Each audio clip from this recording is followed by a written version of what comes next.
Ce jeudi 2 septembre, c'est la deuxième rentrée sous le signe du Covid au Plessis. Mais c'est une rentrée apaisée. Ce matin, les parents des écoliers du Val-Roger ont découvert la toute nouvelle classe de CP installée dans un module transportable qui a convaincu les parents. Les équipements sont tout à fait satisfaisants. Moi, je pense qu'ils seront très bien dans ce bâtiment. Donc très bien installés. Déjà, le module est climatisé, donc ça me rassure au niveau confort pour les enfants. Après, tout est moderne à l'intérieur, vidéoprojecteur, tout est en LED. Un module tout équipé, donc voilà, ça va, elle est contente, voilà. Cette année, la ville du Plessis compte 1275 élèves en élémentaire et 800 élèves en maternelle. Depuis la modification du PLU lors de son premier mandat, l'équipe municipale anticipe une augmentation de la population dans les années à venir.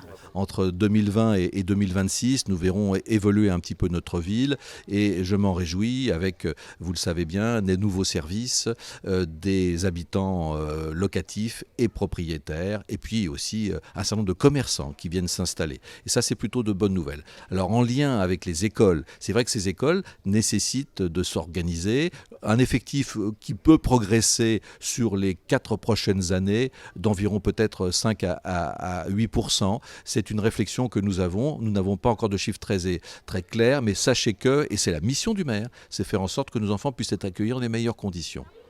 Le module a été accueilli positivement par l'équipe éducative. Il manquait une classe dans le groupe scolaire du Val-Roger pour 2 raisons. Nous avons un objectif donc des classes à 24, donc il nous faut absolument répondre à à la fois la population supplémentaire et les enfants supplémentaires que nous allons avoir. Et puis ensuite, il va falloir aussi répondre aux objectifs des classes à 24. Et ça, c'est vraiment important puisque les grandes sections de maternelle doivent être à 24, les CP et les CE1 à 24. Donc il nous faut absolument pouvoir les accueillir. L'extension en dur du Val-Roger, 6 classes, est actée, mais il est également prévu une extension à l'école Salmon dans les années à venir. La sécurité aux abords des écoles est un axe de réflexion majeur pour la ville. Pendant l'été, la circulation piétonne autour de la maternelle Charcot a été aménagée. Les parents sont ravis. Ça met plus de sécurité pour nos enfants et la signalétique aussi au sol. Je vois que ça a été repeint un peu partout, les passages piétons, et donc c'est parfait. Donc ça nous rassure en tant que parents. Un aménagement qui rentre dans le plan de sécurisation des abords des écoles, mis en place par Karine Rebichon-Cohen. Nous avons fait installer, comme à l'école La Maréchale, qui est sur l'avenue de la Maréchale, des barrières colorées qui rentrent dans le plan de sécurisation aux abords des écoles.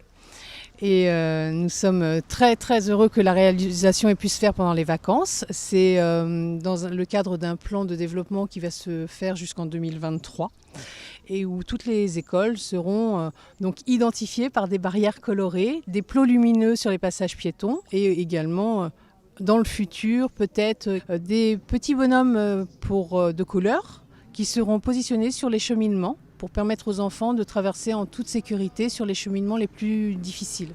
L'année prochaine, c'est au tour de l'école Monet-Moulin. Les abords du centre de loisirs seront eux aussi réaménagés. Fin des travaux prévus en 2023.